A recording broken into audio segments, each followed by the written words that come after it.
പലർക്കും ഉള്ളൊരു ഡൗട്ടാണ്. അതായത് ഒരു കെട്ടിടം, അതിപ്പോൾ ഒരു ഫ്ലാറ്റ് ആവാം, അല്ലെങ്കിൽ ഒരു അപ്പാർട്ട്മെൻ്റ് ആവാം, ഒരു 4 നില അപ്പാർട്ട്മെൻറ്റ്, അല്ലെങ്കിൽ ഒരു 3 നില അപ്പാർട്ട്മെൻറ്റ്, അല്ലെങ്കിൽ ഒരു ഹോസ്റ്റൽ, അവിടേക്ക് ഒരു 3-4 നില വരുന്ന ഒരു ബിൽഡിംഗ്.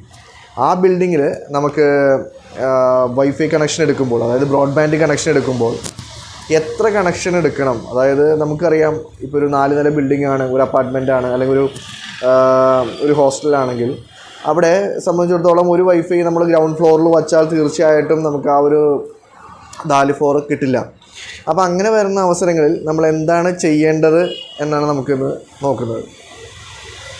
അതായത് ഇപ്പോൾ നിങ്ങളുടെ ഒരു ബിൽഡിംഗ് ഉണ്ട്, അതൊരു 4 നില ബിൽഡിംഗ് ആണ്, 4 ഫ്ലോറുള്ള ഒരു ബിൽഡിംഗ് ആണ്. അപ്പോൾ ഗ്രൗണ്ട് ഫ്ലോറിൽ ഒരു കണക്ഷൻ, നമ്മൾ ബ്രോഡ്ബാൻഡ് കണക്ഷൻ എടുത്തിട്ടുണ്ട്. അതിപ്പോൾ ഏത് കമ്പനി ആവാം, ജിയോ ആവാം, എയർടെൽ ആവാം, ഏതെങ്കിലും ഒരു ISPയുടെ സർവീസ് പ്രൊവൈഡറിൻ്റെ ഒരു കണക്ഷൻ നമ്മൾ ഗ്രൗണ്ട് ഫ്ലോറിൽ എടുത്തിട്ടുണ്ടെന്ന് വിചാരിക്കുക. അപ്പോൾ അങ്ങനെ ഗ്രൗണ്ട് ഫ്ലോറിൽ നമ്മൾ കണക്ഷൻ എടുത്ത് കഴിയുമ്പോൾ ആ ഗ്രൗണ്ട് ഫ്ലോറിൽ മേ ബി ആ ഒരു സെൻട്രൽ പോയിന്റിലോ അല്ലെങ്കിൽ ആ ഒരു നല്ലൊരു പൊസിഷനാണെങ്കിൽ ഗ്രൗണ്ട് ഫ്ലോറിലെ റൂംസിലൊക്കെ കിട്ടിയെന്ന് വരാം ആ ഒരു മോഡൽ കൊണ്ട്. പക്ഷേ എന്നാൽ അടുത്ത 3 നിലകളിൽ, അപ്പോൾ മുകളിലുള്ള 3 നിലകളിൽ ആ ഒരു കണക്ഷൻ അവിടെ കിട്ടണമെന്നില്ല. അപ്പോൾ അങ്ങനെ വരുമ്പോൾ നമ്മൾ എന്താണ് നോർമലി ചെയ്യുന്നതെന്നുള്ള ഒരുപാട് പേർക്ക് ഡൗട്ടുണ്ട്.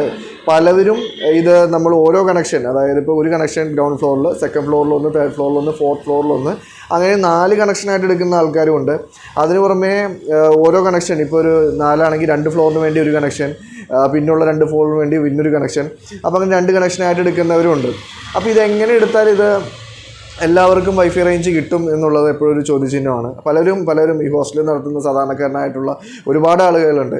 അപ്പോൾ അവർക്കൊക്കെ ഒരു ഡൗട്ടുണ്ട്. കാരണം ഇപ്പോഴത്തെ ഒരു സാഹചര്യത്തിൽ ആ ഒരു വൈഫൈ കണക്ഷൻ എല്ലാവർക്കും, ഇപ്പോൾ വരുന്നവർക്ക് എല്ലാവർക്കും ഒരു എന്താ പറയുക, ആഹാരം പോലെ തന്നെ അല്ലെങ്കിൽ വൈദ്യുതി പോലെ തന്നെ പ്രാധാന്യമുള്ള ഒന്നാണ് ഈ ഒരു വൈഫൈ കണക്ഷൻ എന്ന് പറയുന്നത്.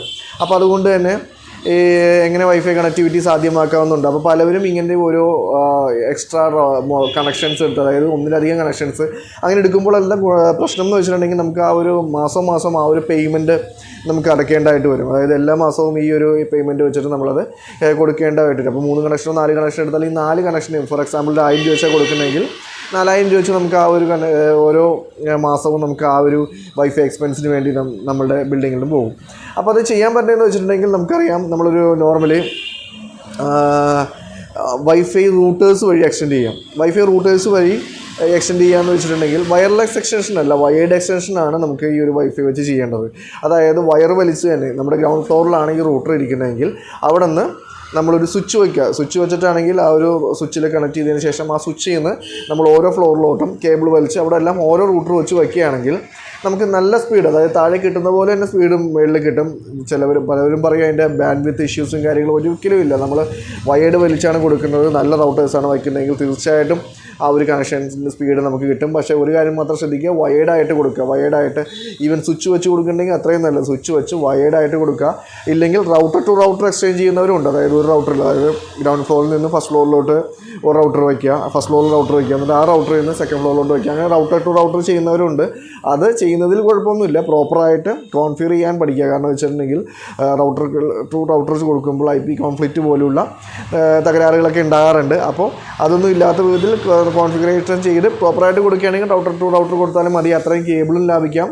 ആ ഒരു സ്വിച്ചിൻ്റെ ആവശ്യമൊന്നും ഇല്ലാണ്ട് തന്നെ നമുക്ക് റൗട്ടർ ടു റൗട്ടർ കൊടുത്താൽ ഈ 4 ബിൽഡിങ്ങും കണക്ടിവിറ്റി കൊടുക്കാനായിട്ട് സാധിക്കും.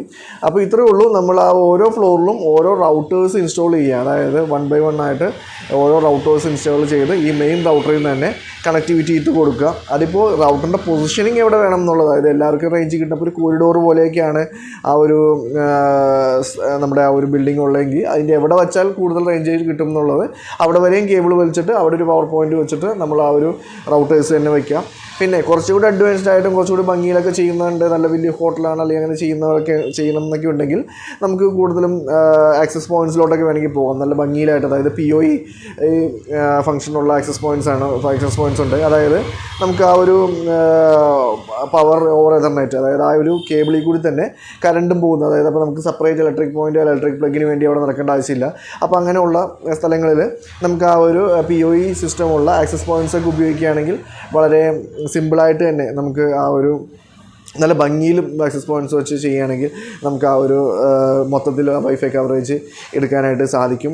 പിന്നെ അതുപോലെ തന്നെ വലിയ വലിയ ഹോട്ടൽസും കാര്യങ്ങളൊക്കെയാണ്, വലിയ പോഷ് എക്സ്പെൻസീവ് ആയിട്ടുള്ള ഹോട്ടൽസൊക്കെ ആണെങ്കിൽ അവർക്ക് വേണമെങ്കിൽ ഓരോ റൂമിലും വേണമെങ്കിൽ ഓരോ റൗട്ടേഴ്സ് സെറ്റ് ചെയ്യാം. വൈഫൈ ഇൻ്റർഫറൻസസിൻ്റെയും കാര്യങ്ങളൊക്കെ പറയാറുണ്ട്.